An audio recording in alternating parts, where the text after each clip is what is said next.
sticking to the last possible minute to listen to what I've got to say. Hopefully I'll be succinct and make my points fairly quickly so we can depart and have that drink.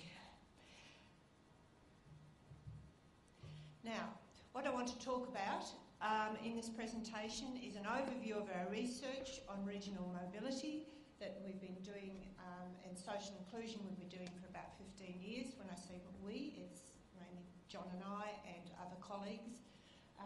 And then I'm going to outline the work we're doing in South Australia, so that again the we is John and I and joined by Lauren from BUS SA.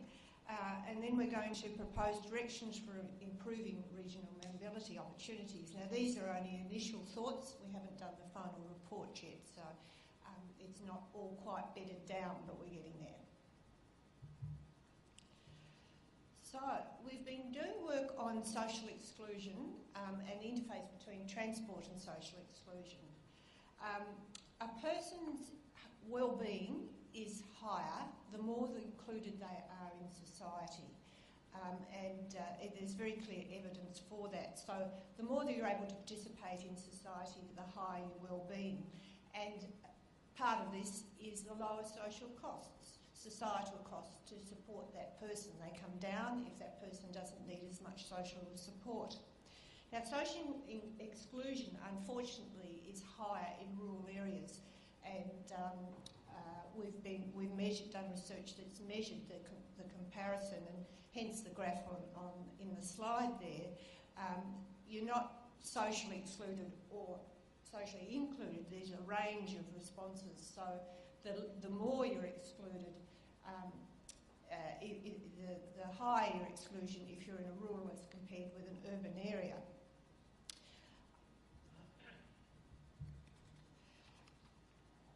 So we've also examined what causes social exclusion, and interestingly and relevant to us, mobility comes very high as a driver of social exclusion. It's a very important force for people to be embedded in society or excluded from society. The more trips a person makes, the more included they are in society. And unfortunately, again, in the regional areas, when you look at that, accessibility to basic services, which is really what social inclusion is much less available to people who live in regional rural areas. And it's quite a dramatic difference. In fact, you're looking at average 1.4 kilometres in an urban setting to get your basic needs met, whereas if you're in a regional setting, you've got to go over 30 kilometres. This is a big discrepancy. When I was reading what I'd written there, I was thinking, well, this is a great argument for actually having far better transport service in regional areas, but basically on equity grounds. So looking just a little bit closer at why mobility matters, mobility facilitates access and participation in society to services, to shopping, to leisure, to work. And poor mobility leads to poor health, learning, unemployment, and ultimately, down the track, antisocial behaviour of various sorts. People get despondent, depressed, and the lower your well-being, which is linked to mobility, the more likely you are to have a mood disorder too. So it's quite important to the quality of life.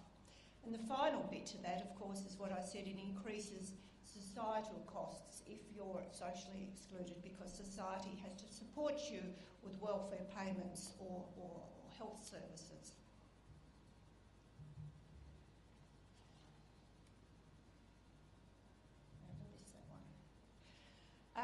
So we looked at the evidence for this, and it was clear. If you look in the graph, this is work we did where we measured social exclusion and number of trips in areas to make better use of resources and to introduce local planning and local decision making around what people want in transport and where they see the greatest needs.